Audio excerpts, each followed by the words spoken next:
आणि त्याच्यात संजय राऊत जे ते तुमचे राष्ट्रीय अध्यक्ष मल्लिकार्जुन खरगे यांची भेट घेण्यात जाणार आहे अशी चर्चा आहे. काय नेमकं चालू आहे? नाही, शेवटी महाविकास आघाडी आहे आमची आणि महाविकास आघाडी म्हणून आम्ही एकमेकाच्या मित्रांना भेटण्या किंवा नेत्यांना भेटण्याकरता आम्ही जातच असतो.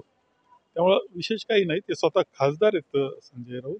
ते जाऊ शकतात, बोलू शकतात, भेटू शकतात, काही प्रश्न असले तर मांडू शकतात, त्यांच्याकडून काही निर्णय त्या प्रक्रियेमध्ये मार्गदर्शन घेऊ शकतात. काही अडचण नाही, एवढं तर चालणारच. याकडे तुम्ही कशा पद्धतीने नाही, मला कारण त्यातले बारकावे माहीत नसल्यामुळं मी त्यावर काही बोलणं योग्य होणार नाही.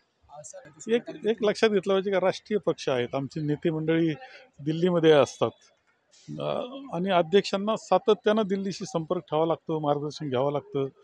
ही कायमची पद्धत आहे. म्हणजे मी अध्यक्ष होतो, मला दिल्लीवारी करावं लागत असायची. त्याचा आणि बाकी राजकारणाचा असा फार संबंध असतो असं नाही. तर ते काही ना काही कारणानं जाऊन चर्चा करावी लागते. नाही, हे तर अत्यंत चुकीचं आहे आणि मी पाहिलं आहे की विशेषतः भारतीय जनता पक्षाचे ज्यावेळेस नेते येतात देश पातळीवरील किंवा हे त्यावेळेस तर अति काळजी घेतात. म्हणजे विरोधी पक्षाच्या लोकांपुढं पोलीस बसून ठेवतात असं आम्हाला खरं हे काही लोकशाहीला अभिप्रेत नसतं.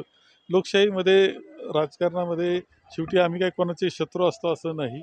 अशा कार्यक्रमामध्ये तर उलट स्वागत केलं पाहिजे. आलं, एकत्र बसलो, एकत्र कार्यक्रम केला तर स्वागत केलं पाहिजे या मताचा मी आहे. परंतु ती वृत्ती भारतीय जनता पक्षाची किंवा महायुतीची नाही, ही वस्तुस्थिती आहे. अनेक अनुभव त्या बाबतीतले आहेत.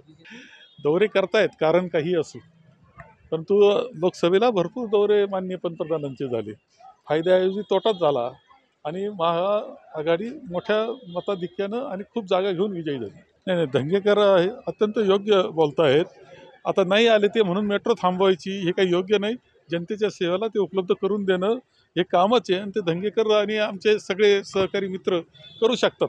आहे, केंद्रीय निवडणूक आयोग येतो आहे.